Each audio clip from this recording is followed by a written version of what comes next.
1960 میں لد کے مقام پر یہودیوں نے ایک بہت بڑا ایئرپورٹ بنایا۔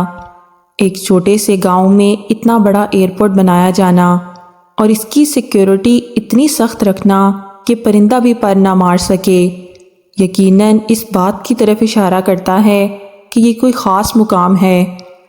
حیرت کی بات یہ ہے کہ اس ایئرپورٹ کا ایک ٹرمینل آج تک بند رکھا گیا ہے۔ آئیے مزید جانتے ہیں اس جگہ یعنی لد کے بارے میں۔ باب لد کیا ہے؟ صحیح حدیث کے مطابق یہ وہ مقام ہے جہاں حضرت عیسیٰ علیہ السلام دجال کو ختم کریں گے۔ اس وقت باب لد پہ ایک انوکھی مسجد موجود ہے جو سلطان صلاح الدین ایوبی نے تیار کروائی تھی۔ باب لد مسجد پر آدھا چرچ اور آدھی مسجد موجود ہے۔ اس چرچ میں سینٹ جارج کی قبر ہے جسے اسلام میں حضرت خضر علیہ السلام کہا جاتا ہے۔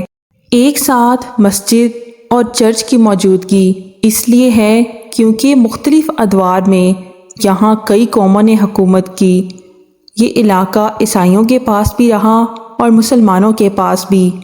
دجال جو قرب قیامت میں بدترین فتنہ ہے وہ یہودی نسل سے ہوگا۔ وہ انتہائی شعبدہ باز ہوگا اور اس کے ماتھے پر واضح طور پر کاف فے رے لکھا ہوگا یعنی کافر۔ وہ ایک آنکھ سے کانا ہوگا اور 70,000 اصفہان کے یہودی اس کے پیروکار ہوں گے۔ زیادہ تر عورتیں اس کی ساتھی ہوں گی اور وہ بہت تیزی سے سفر کر کے دنیا کے ہر کونے میں اپنی تبلیغ کر کے خدائی کا دعویٰ کرے گا۔ امام مہدی کے ظہور کے بعد دجال کا ظہور ہوگا۔ اس کے پیروکار پہلے ہی اپنی فوج تیار کر چکے ہوں گے، صرف دجال کی تاج پوشی کی رسم باقی ہوگی۔ اس کی فوج میں تمام کافر اور کمزور عقیدے والے مسلمان شامل ہوں گے۔ اس نے اپنی پوری فوج کے ساتھ دمشق میں حضرت مہدی اور ان کی فوج کا محاصرہ کر رکھا ہوگا۔ امام مہدی اندر ہی موجود ہوں گے کیونکہ وہ اکیلے اس کا مقابلہ نہ کر سکیں گے۔ پھر جب فجر کی نماز کی امامت کروانے لگیں گے تبھی حضرت عیسیٰ علیہ السلام کا ظہور ہوگا۔ وہ حضرت امام مہدی کے پیچھے نماز پڑھیں گے۔ دجال حضرت عیسیٰ علیہ السلام کو دیکھ کر ایسے گھلنے لگے گا جیسے نمک پانی میں پگھلتا ہے۔ حضرت عیسیٰ علیہ السلام اس کی فوج کا مقابلہ کر کے اسے شکست دیں گے۔ اس دوران دجال بھاگ کر مقام لد تک پہنچ جائے گا اور یہاں اس کی فوج اس کو پناہ دے گی۔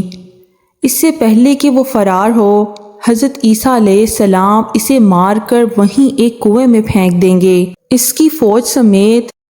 اس کے بعد دنیا میں صرف ایک ہی مذہب ہوگا کیونکہ تمام کافر اس جنگ میں ختم ہو جائیں گے۔ حضرت عیسیٰ علیہ السلام 40 سال حکومت کریں گے۔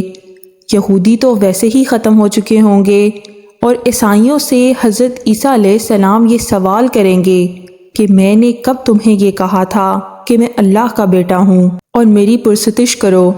صلیب کو توڑتے ہوئے اس مذہب کا بھی خاتمہ ہو جائے گا۔ تاریخی لحاظ سے یہ ایک بہت پرانا علاقہ ہے جو یہودیوں کے موجودہ وطن اسرائیل کے دارالحکومت تل ابیب سے تقریباً 15 کلومیٹر کے فاصلے پر ہے اور 2007 کے آخر تک اس کی آبادی 67,000 تھی، جس میں 80% یہودی اور 20% مسلمان اور عیسائی شامل ہیں۔ بین الاقوامی سطح پر اس کی اہمیت اس لیے بھی زیادہ ہے کیونکہ یہاں ایک ہوائی اڈہ ہے جو برطانوی حکومت فوجی پروازوں کے لیے استعمال ہوتا ہے، لیکن 1948 میں یہودیوں کے قبضے میں آ جانے کے بعد یہ ایئرپورٹ کمرشل، پرائیویٹ اور فوجی شعبات کے لیے بھی استعمال ہوتا ہے۔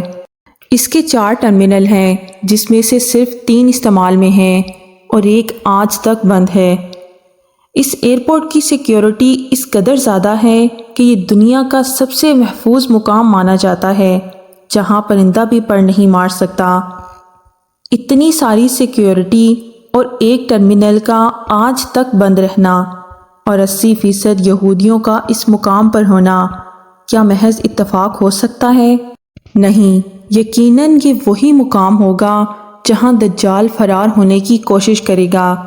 کیا پتہ یہاں پر کیا چیز ہے اور کون سا نیٹ ورک ہے جو وہ اپنے استعمال میں لانا چاہے گا اور خود کو یہاں پر لے جانا چاہے گا۔ حضرت عیسیٰ علیہ السلام اس کو یہاں پر ختم کر دیں گے اور اس کے بعد 40 سال انصاف کے ساتھ حکومت کریں گے۔ اللہ سے دعا ہے کہ وہ ہمارے ایمان کو پختہ کرے اور ہمیں اور ہماری آنے والی نسلوں کو دجال سے محفوظ رکھے۔ آمین۔